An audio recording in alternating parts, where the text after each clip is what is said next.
Hey everyone, and welcome back to the Movie Mates video. I am Matthew, of course, joined by my wonderful co-host and best friend. Callum. Hey man, lovely to see you again.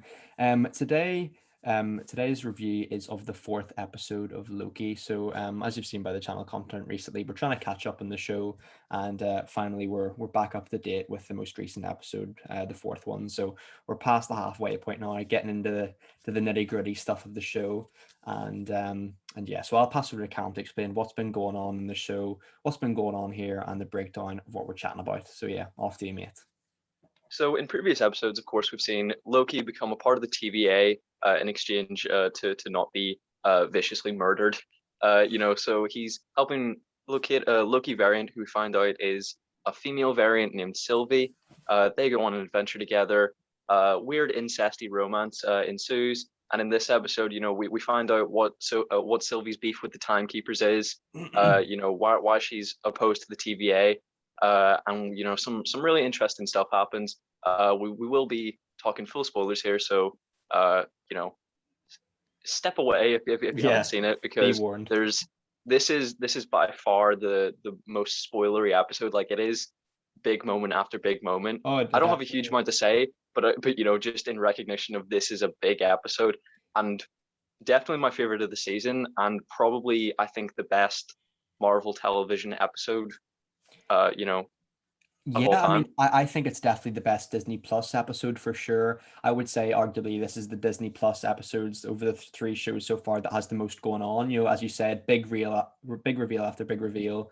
Wes, there's not to give too much away, but there's a few returning characters here from previous MCU projects, which is always exciting. So I think it might be a more of a longer discussion today. But yeah, just before we kick off today's episode, we've actually got a little bit of an announcement. So yeah, as you've probably seen by the channel, we're getting up to the triple digits in the podcast, nearly at our 100th episode, aren't we, mate? So we're probably going to be doing like a more informal chat like we did for our 50th one.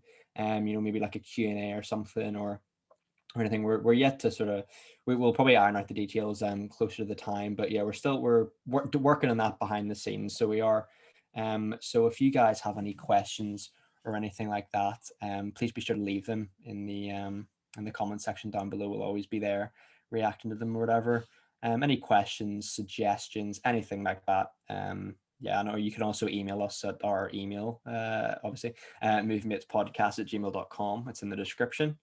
And also, yeah, you can see our iTunes link as well down below in the comments. I haven't added any new episodes yet, but I will when I get the time. I'll definitely continue to add episodes there, because I think there's a bank of maybe like 10 episodes from our early days. So as I say, comment section down below the video or whatever, we'll always react to them. So yeah, man. You know what? I'll let you open the floor here. Actually, do you mind if I say something first about us, the opening scene of this episode? Sure, Because sure. Yeah. it's a bit of a weird comment to make, because I don't know why, but the episode kind of opens with sort of Sylvie's backstory, or a little bit of it into the past of her life. And I felt so foolish, mate, to be honest with you, because I honestly thought that was like a flashback to Hela or something in Asgard, and that's where it was going or Yeah. something. And I thought maybe the twist was going to be that like Sylvie's not actually Lady Loki, but she's actually an alternate version of Hela or something like that. I think that would have been maybe quite interesting.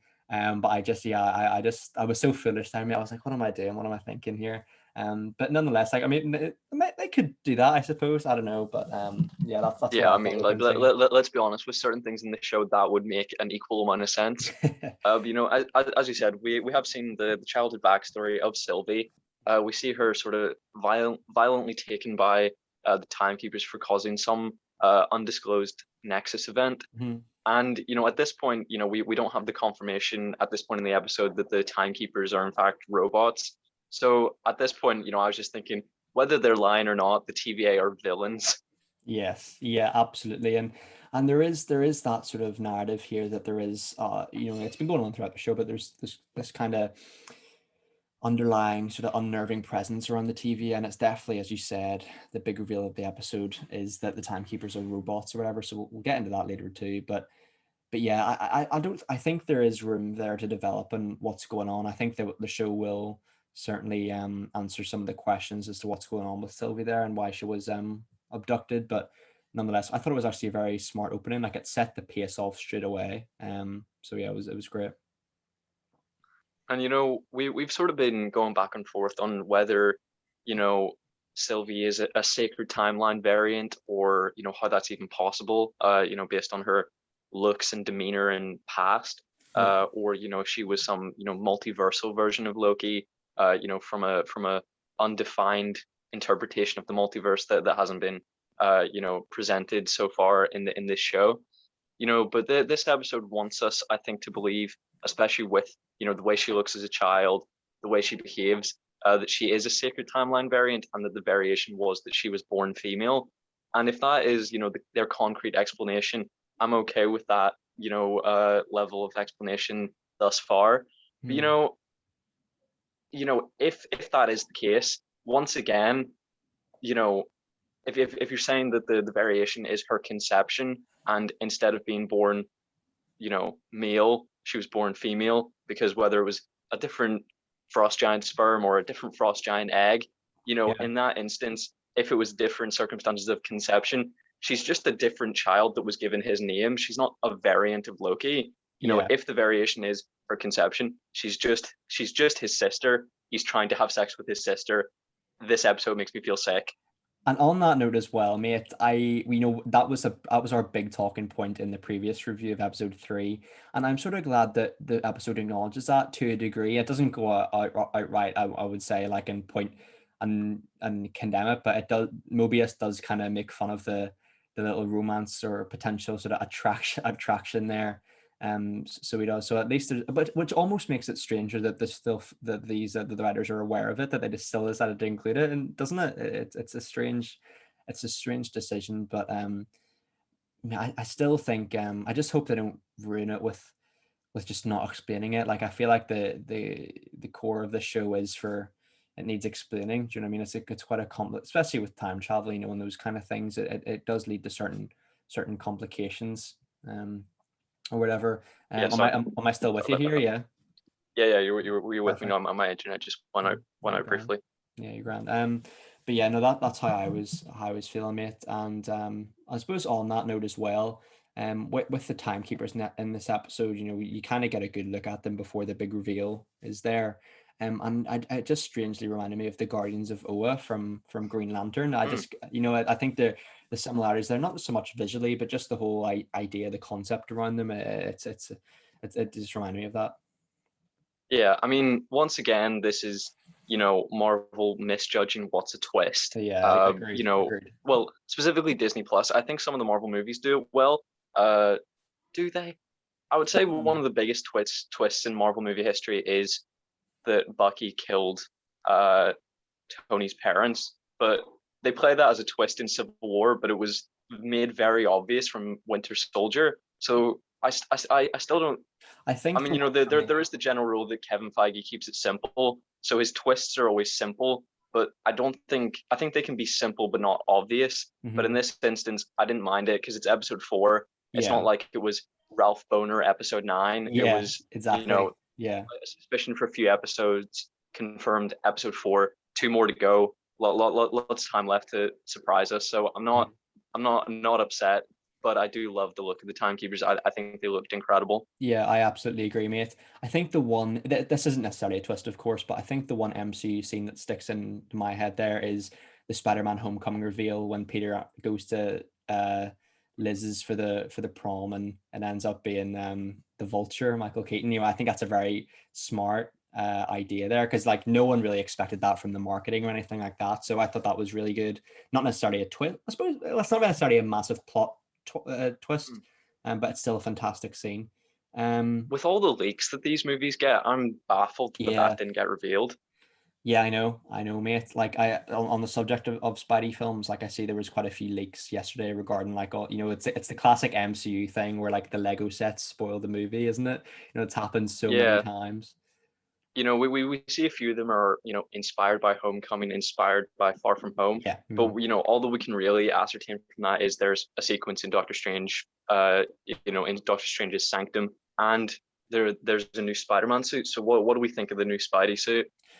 I mean, I've said this like so many times in the channel, really. Like, I just prefer the core, like down to earth Spidey. He doesn't need all the gadgets, he doesn't need, I just like the classic sort of Raimi, he doesn't need the suit to be a hero. Whereas I'm not saying like Hmm. Tom Holland's like, a bad Spidey, of course he's not, but I don't like all the gadgets and the gizmos, mate. I just prefer sort of grounded Spidey, where like the homemade costume, the dorkiness of it, the whole sort of like, glow in the dark, sort of lights everywhere, mechanical Tony Stark stuff. Not for me, mate. What about yourself? What do you think of the black and gold colors?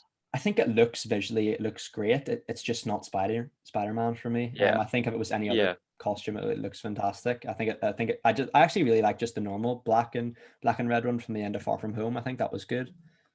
yeah. I mean, there's obviously a What about you? couple layers to, they need, a new one for, fresh marketing and new toys, and then Yeah. they need something really bold to visually discern him from the two returning Spider-Man. But if you have, you know, two that already resemble each other, I think it's visually cool to have a trio that are sort of all united in having a similar costume. If Hmm. you're gonna have two that look very similar and then one that looks visually discerned, then it's like you're saying, uh, you know, the he's the focal point, where I think it's a nicer balance to sort of Agreed. have them all have more equal roles. I mean, obviously it's Tom Holland's franchise, and he should get the most screen time. But I see what you're saying, though. I think in our hearts, the people who really want to see Toby and Andrew back want to see as much of them as they do Tom Holland. Yeah, and I think with like the Doctor Strange sort of what is it? Is it called the Sanctum Sanctorum or something? Is it? Hmm.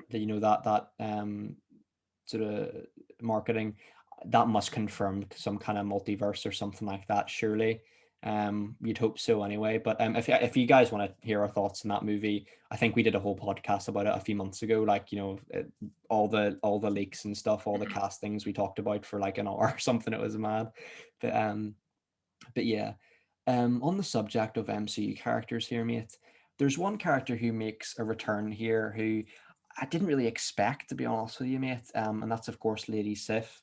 And it's not a major plot point scene, of course, but it's a nice little classic sort of MCU scene, similar to I would say it's kind of similar to Chris Evans's appearance in Thor, the Dark World, like kind of a little bit humorous. And of course involving Loki. What was your thoughts to see? Is it Jamie Alexander or Alexander back? Yeah, yeah. Yeah. What's your It, thoughts? it's not surprising, because with her appearances on Agents of Shield, she has shown a willingness to do TV, Yeah. which most Marvel film actors seem averse to. Yeah. So it was nice seeing her back. I'm looking forward to seeing her in Thor: Love and Thunder. As I said to you, I rewatched Thor the other day. Yeah, you did. Yeah. After this episode, and it's just incredible. By the way, like if you think that on your first watch Thor was average, go back, rewatch it. Anybody that's listening, you need to give Thor another chance. So yeah, it was nice to see her. Bit brutal, if her comments she made to him, because if you rewatch Thor, they're kind of like, acquaintances, kind of buddies. He considers them friends, even though he betrays them in the end. Hmm. But they just seem to have like a bitter hatred towards each other. Hmm. In this flashback, and it was a bit sad to see, and I don't know how consistent it was. I think my phone battery is close to dying. I can't believe this happens so often. No, you're fine. You're Uh, you're you're okay. Is can all your we notes? pause for 10 Of minutes or course. so Yeah, of while I course. recharge? So the thing I want to mention to you, mate, was um the threat of that the TVA of pruning or just straight up murder as it's presented in the show. It's confirmed in this episode this isn't necessarily the case, or at least it isn't for a specific character. And but the character I want to talk to in this regard is actually Mobius, because his Mhm. death, to quote, absolutely shocked me, mate. To be honest with you, I did not see that coming. Absolutely brutal. Tragic, yeah. I know. So I feel like my mic just got louder. But before we've been presented, the two options, resetting and pruning. Yeah. We now know that resetting seems to be wiping their memories and, indoctrinating them into being an employee of the TVA. And then pruning is, as you said, the option where before we believed was just instant death, through incineration. Uh, you know, I mean, it's kind of surprising at this point that obviously the hunters are aware of the two options, pruning and resetting, but they didn't. They're clearly a part of the resetting process, and Hunter B-15 was, I believe, the one to mention it in episode 1, but Mhm. somehow they don't know that they've been reset. Obviously they know the protocol that, the memories are wiped, but I guess they just don't ask any questions I about didn't put where two and that two together. memory wiped person goes. Yeah. Whatever. So yeah, Mobius's death shocked me completely. And the way it was played, I was like, it wasn't played as a hugely tragic moment. So I did have a glimmer of hope that it wouldn't be the end for him. And then, as you've alluded to, Loki's pruning, and his non-death, maybe shines a light of hope, that Mobius will be back. Yeah, and I suppose on that, mate, like when Loki gets pruned, like it takes you by surprise, out of the blue there. And you get this I think this is the first episode with like a post-credit scene. I'm not too sure, I could be wrong on that, I think but to so. my knowledge it is. And of course we see Richard E. Grant here, who was sort of, I think he was seen in a few set photos. I think there's like a couple of Lokis there. There's like Kid Loki, and then there's like a lizard Loki or something. I don't know if I got Yeah, that right. and then a Loki with a hammer. I mean, well, we assume through context that that's a Loki, but it may well be a Thor, Mhm. because of the hammer. But we assume based on the context that that's another Loki variant. Yeah, like where do you think the show's going, mate, in terms of like obviously the timekeepers being robots, who's created them and stuff? Like where's the show going, do you think? I mean, with Richard E. Grant, I think you have to, with Richard E. Grant and then all the other variants, you have to draw the line at, what really makes sense as to a variation of the sacred timeline versus, the unexplored interpretation of the multiverse. Yeah. I think these people have to be multiversal. They can't be, alternate timeline of the same universe situation. I think they have to go with that. Especially if we need an explanation, leading into Spider-Man No Way Home, Yeah. under the assumption that, all that we've heard about Spider-Man No Way Home is indeed correct. We need some context for how that's possible. So I'm not sure where they're going. It could be Kang, but you don't want to pull a Mephisto necessarily, and think that something Yeah. grand is gonna happen. Again, Kang's a very weird choice, I think, for an Ant-Man film. For they've explored the quantum realm, but just for this sort of Bizarre. multiversal time character, to be in, what's sort of the the quirky kind of low stakes Yeah, franchise of, exactly. of the Yeah. MCU. It's Like bizarre. it is a bit of a weird show. You would expect that to be an Avengers level threat. Hmm. Uh, so I don't really know where they're going. I mean, obviously they're alluding to romance with Sylvie and Loki. Mobius. I think we'll get some answers on his backstory, at least by episode 6. I'm expecting episode 5, in sort of the vein of episode 3, to take place entirely in whatever this place is. Hmm. I think we won't actually cut back to Sylvie and Ravonna until episode 6. I'm expecting, Grace Randolph referred to this as like a variant junkyard or something. And Hmm. I do think something in that vein is the case of what this scape is. Hmm. But it may well be tailored to each variant. So each version, like there's a Loki, variant junkyard universe. It's as in, there's a pocket reality created for every uh every person, and then all the variants meet in that one universe. So we might well see Mobius, and it's Lightning Lightning McQueen, McQueen. and Yeah. his character from Midnight in Paris or whatever that movie's called. Like Yeah, yeah. like we could see some fun stuff, I think, if they want to lean into that. Agreed. I think it definitely is it's definitely an interesting possibility even for future MCU characters if they wanted to go down that route as well. And yeah, I think you're right. I think the choice to potentially have just a more grounded episode where it is just, rather than just being it from multiple perspectives, have it just with Loki and that sort of Loki junkyard as we're calling it, would be a really good idea because I felt like in the previous episode, the one that we're reviewing here, like there was a lot of different characters, a lot of different stuff was going on. You've got Mobius, you've got Ravonna to sort out and stuff, the timekeepers, Sylvie. There's a lot of different characters in the show, and so it would be nice just to see Loki have his his one episode where like he is on his own and he has to just make his way out of himself. And I Because suppose I think we do only really have like three or four overarching questions and I think they could all be wrapped up in one 45-minute, 50-minute episode easily. I agree, mate. Like the ones that spring to mind is like, who created the timekeepers, what's going on with the TVA, what's the secret behind that? And also, the why was Sylvie taken? That those are the three main questions in my head. To be honest, I do think the show, like I think there's going to be characters in the show who aren't going to make it out alive. I really do. I think they're going to have stakes to it. I hope so anyway.